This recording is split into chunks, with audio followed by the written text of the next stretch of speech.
All right, shalom, salama, shalom, shalom, shalom, salama to all the family, friends, my brothers and sisters. Peace. Glad that you could join this broadcast. Hope you find it enlightening. Hope that we can learn something, and I hope to get some feedback from you. Please like and share, and also subscribe. All right. And again, I look forward to hearing feedback from you on the matter. Please give me your insight. I am not a medical expert. I am a tech professional. I've been in the field for a number of years.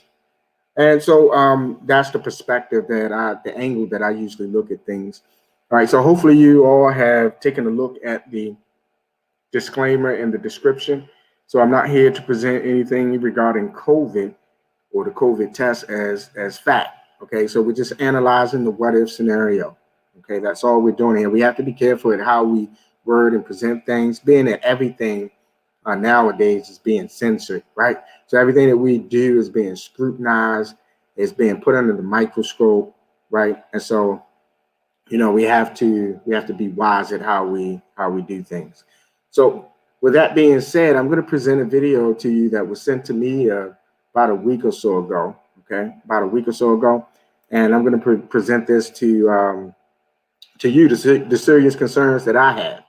Right, and again, I'm not saying that this is actual fact. It was presented to me, and I just only thing that I did was just examine the issue.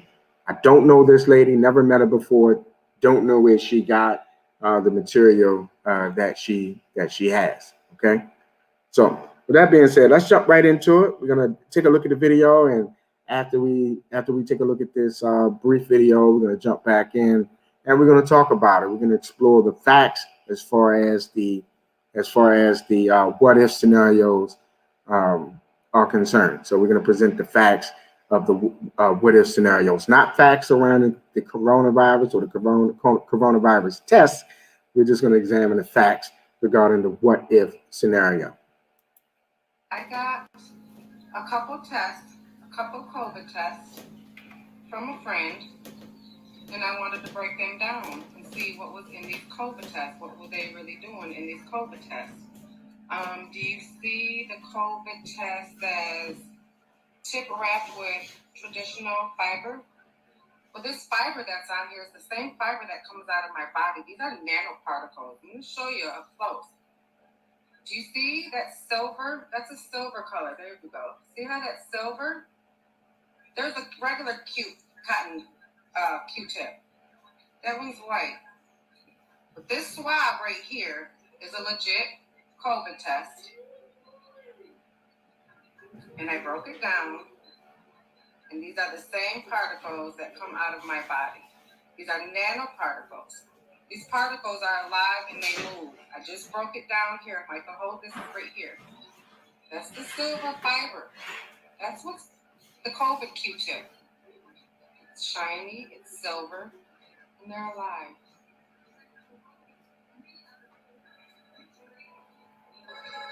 Do you see that, people?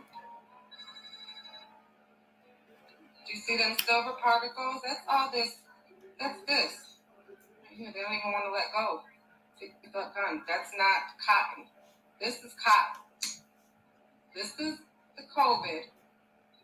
This is a regular Q-tip. See, the regular Q-tip, it's not shiny at all.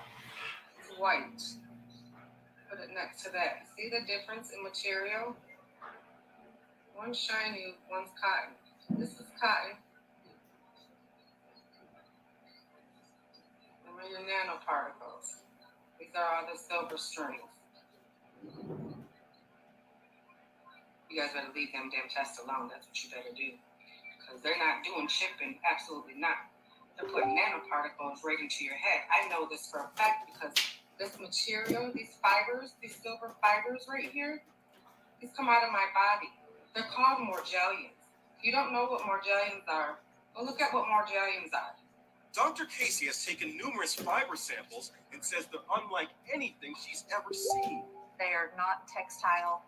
They are not any known substance. Dr. Casey was amazed by the mysterious fiber on Brian's hand and decided to have it tested. She tugs on it, but the fiber holds firm. Finally, it comes loose. We took the whole plug of skin with it. Dr. Casey and her colleague, Dr. Randy Wymore, take the samples to Tulsa's crime lab. Morgellons fibers are not any known textile, cotton or rayon or nylon. Not any of those. What's more, the fibers don't burn when exposed to high heat. Have you ever done a fiber that didn't vaporize completely other than the Morgellons fiber?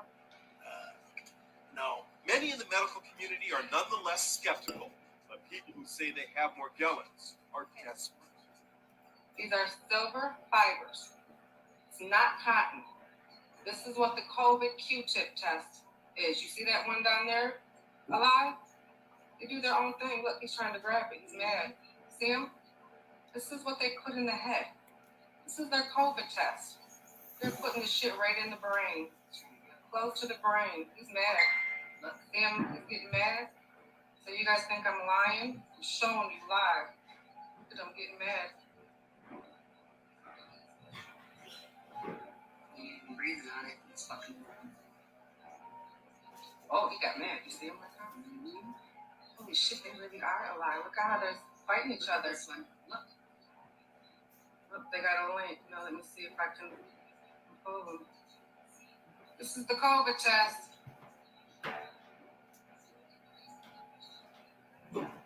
It just wrapped around that other wild. This is so wild, y'all. I can't believe y'all let these people put these Q-tips in your guys' head.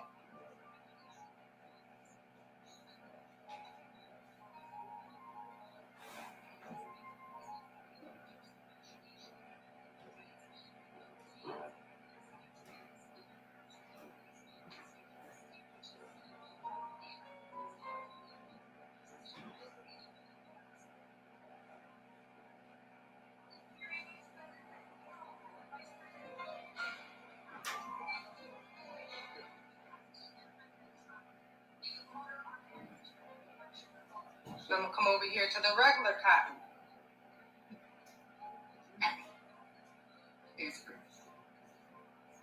Regular cotton don't do a damn thing. It's not fighting, it's not moving. I'm putting it by, it's not doing absolutely nothing. Nothing. Nothing. These jokers right here.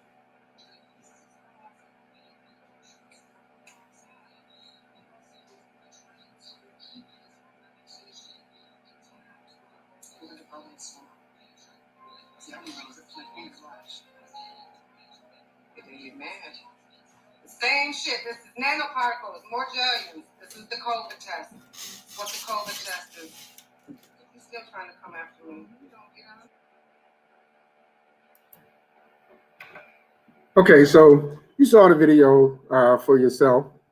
Again, I don't know this sister. I don't know where she got that from. I don't know if it's factual.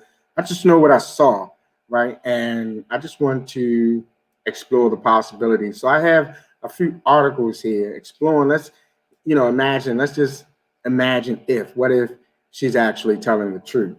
So what would be the potential applications of that, right? So as you saw, Morgellons fibers are actually made of keratin and collagen, right? And so that's what the first thing that I wanted to look at to see how that's used in medical applications and the potential biotechnical applications, right? So let's take a look at a few articles here, and I'll probably butcher some of the terms, but please bear with me as we get through this. It's a lot of medical terminology, heavy medical terminology here, all right? So I don't have time to actually explain all the terms. I had to go in and look up these terms myself, but you'll get the gist of, or you'll get the picture of the possibilities or potentials. This first article comes out of Journal of Indian Society or Periodontology. It is published on the U.S. National Library of Medicine, National Institute of Health website, or PMC. It was published on July through August of 2013. And the authors are Ruby Khan and Maud Haroon Khan. And the title is Use of Collagen as a Biomaterial, an Update. It reads, collagen is a highly versatile material that is extensively used in the medical, dental, and pharmacological fields. Collagen is capable of being prepared into cross-linked compacted solids or into lattice-like gels. Use of collagen in the form of tendons as suture material goes back to millennia and can hold its ground with kagut, which is still representing a useful suture material in surgery. The main applications of collagen are for burn/wound cover dressings, osteogenic and bone filling materials, anti-thrombogenic surfaces, and immobilization of therapeutic enzymes. Recently, use of collagen as a carrier for drug delivery has attracted many researchers throughout the world. Collagen based drug delivery systems include injectable microspheres based on gelatin, a degraded form of collagen, implantable collagen, which is a synthetic polymer hydrogels, impenetrable or impenetrating networks of collagen and synthetic polymer collagen membranes for ophthalmic delivery. Basically, it's used for drug delivery, also called therapeutic enzymes. So this is how collagen is used as a biomaterial, right, for drug delivery. They are used as polymer hydrogels, as you see, in penetrating networks of collagen and synthetic polymer collagen membranes for ophthalmic delivery. So essentially, drug use, drug delivery system. All right. So the next article published by HH Health, Public Access, as an author manuscript. It is a peer-reviewed and is accepted for publication. Also published on the U.S. National Library of Medicine, National Institutes of Health, or PMC. It was published September the 1st, 2015. I believe the author's name is Active Biometer or Biometer. All right. Published online May 18, 2015. The title is Alkylation of Human Hair Keratin for Tunable Hydrogel Erosion and Drug Delivery in Tissue Engineering Applications. And keep in mind, therapeutic agent means a medication or substance intended for medical treatment in the radiologic technology domain.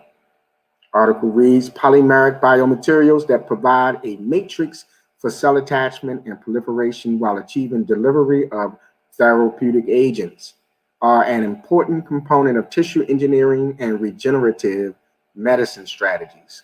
Keratins are a class of proteins that have received attention for numerous tissue engineering applications because, like other natural polymers, they promote favorable cell interactions and have non-toxic degradation products. Keratins can be extracted from various sources, including human hair, and they are characterized by a high percentage of cysteine residues. Field groups on reductively extractive keratin form disulfide bonds, providing a more stable cross-linked hydrogel network than oxidatively extracted keratin or keratose that cannot form disulfide cross-links.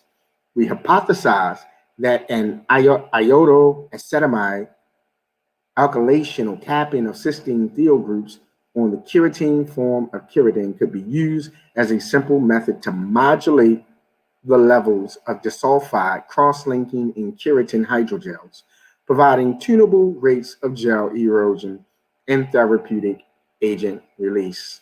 Basically, another way to control the flow or release of drugs into your body. Traditional systems basically don't have a way to target specific or individual cells or genes. Essentially, they just put out the drug, hope it reaches its target without damaging other particles or cells, molecules, or whatever that gets in its path.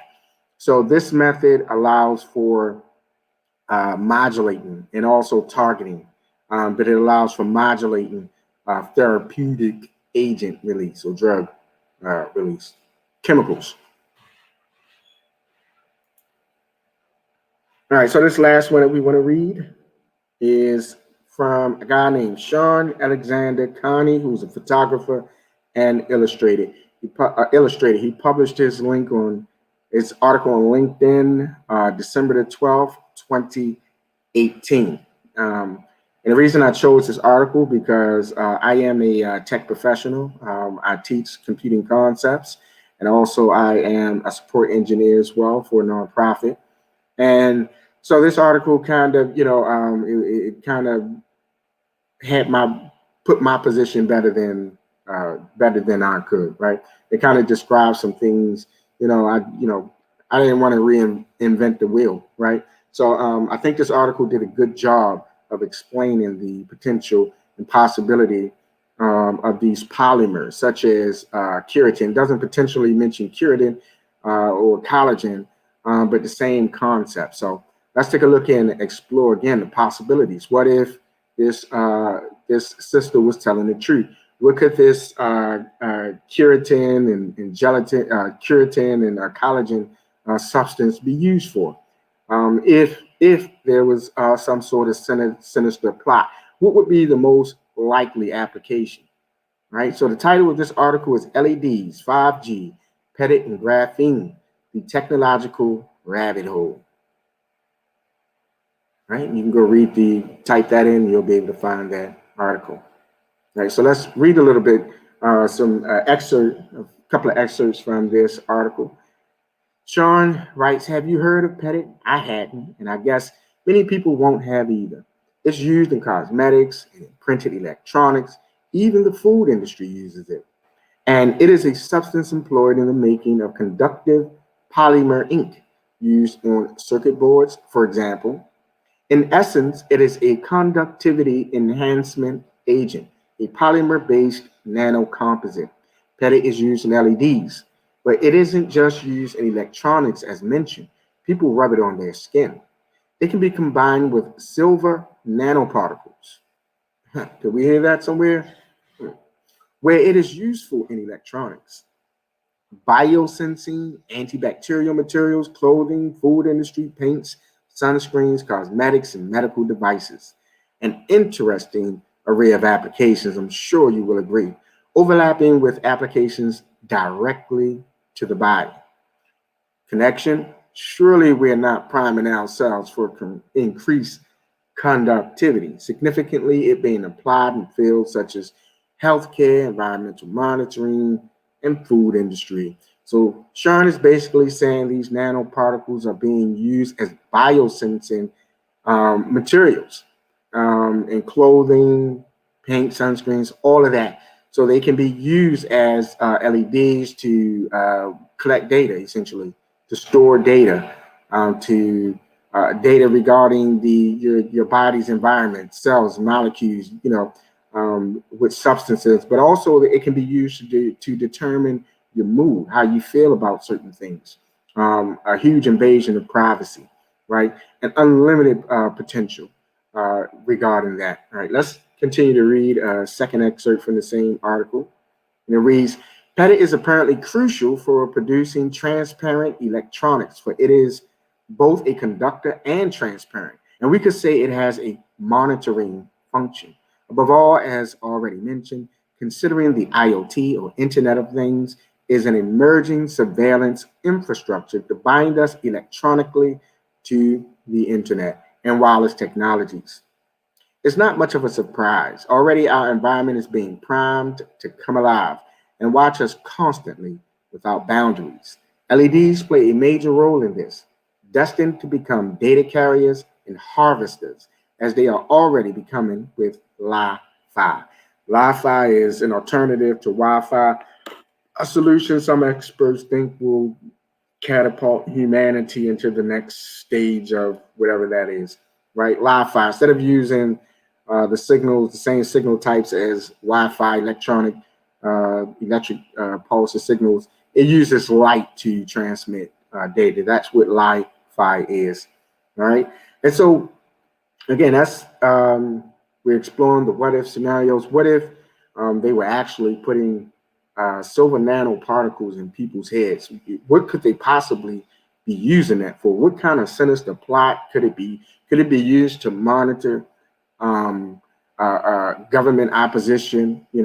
to see whose body chemistry changes, under certain situations, to see if you're telling a lie, all of those types of things. I'm pretty sure you can think of a number of possible scenarios, right?